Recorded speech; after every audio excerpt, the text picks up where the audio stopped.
But you say, have you ever heard a duck do that? No. And that guy feels pretty good about that until the next guy gets up there and does this.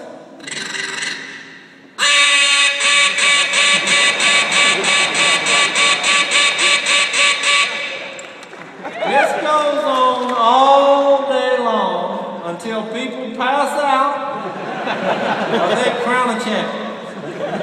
And I'm telling you, it's usually big guys.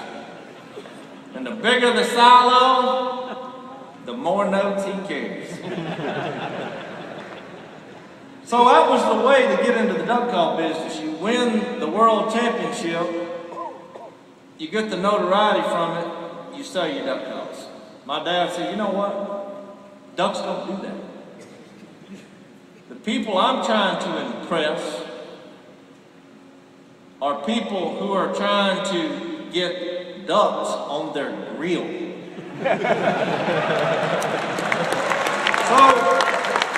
he came out with a duck call and he said, this is what he built. He built the end piece out of cedar. We still sell these today for a nominal fee. And all they do is what a hen does.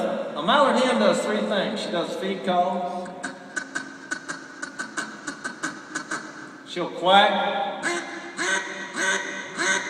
And she'll do a greeting call, a hail call.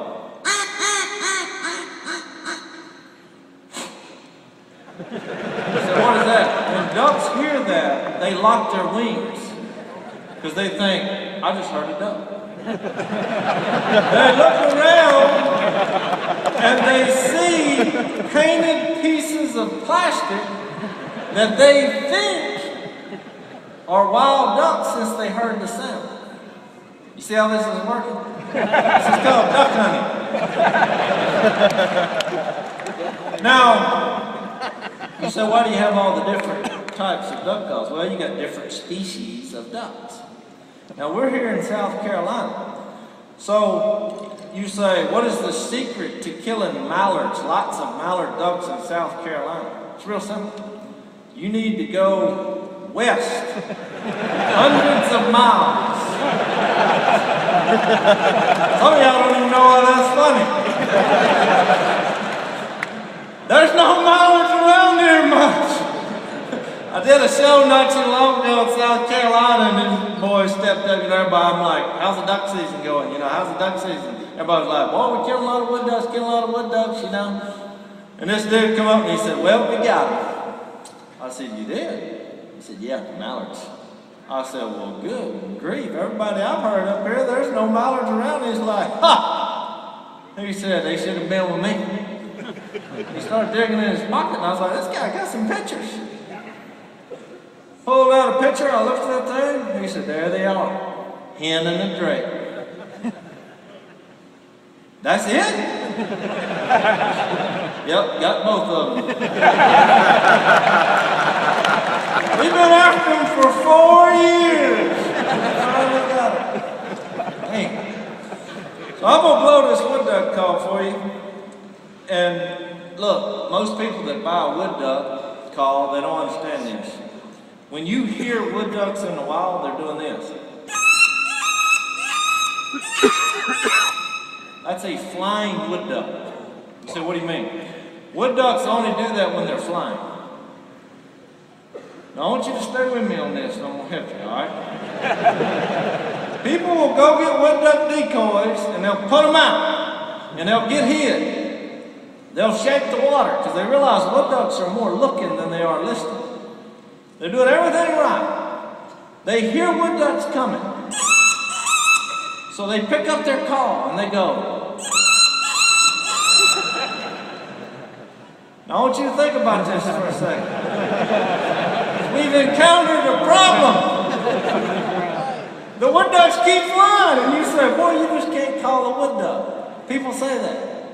You can't call him because you're blowing a flying sound and your decoys are sitting on the water. So when the wood ducks go by you, they're thinking one thing. Idiots.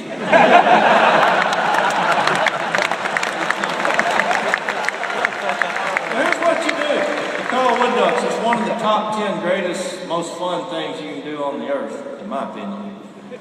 When you see wood ducks, you got the wood duck decoys, you're splashing them, you do sitting sounds. You do the sounds that they make when they're sitting on the water, like this.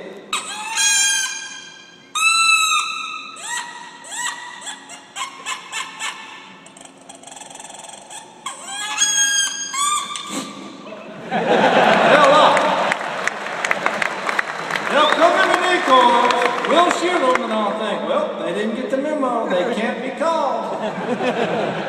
And guess what? They'll swim to you faster than they'll fly to you.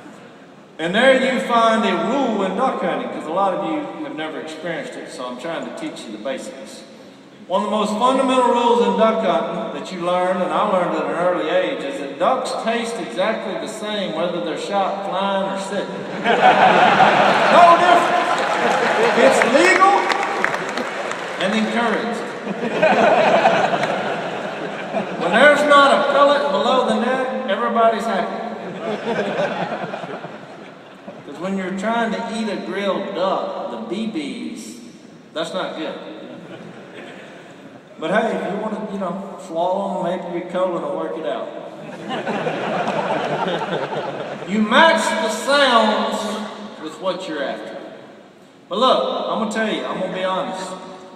Duck calls are way down the list on the area of importance on being a good duck hunter. I've already told you one, being in the right spot. That's the most important part.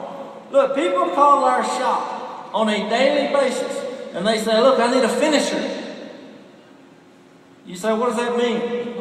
They say, look, I've got ducks that are light and wide. No matter what kind of sound I make, they like 200 yards. I need something